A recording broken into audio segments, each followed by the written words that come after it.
Assalamualaikum warahmatullahi wabarakatuh.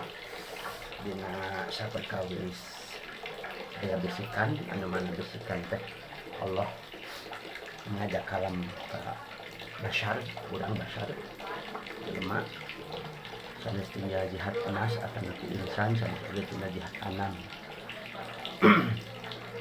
Upami aya kakesal dina manah sabab ayo we bisikan halewas ilham fujur teh ilham fujur upami Allah nyebatkeun qad aflah man zakaha. Nah upami aya yang amat salurkeun cara nyalurkeun anak baru bantingkeun cairna tapi tong tarik tapi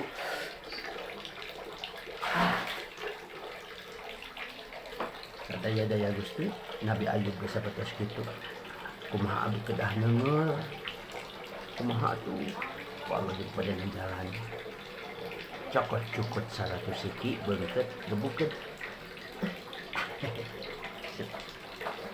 mudah-mudahan dianteun cekang lantaran ka sabaran. Assalamualaikum warahmatullahi wabarakatuh.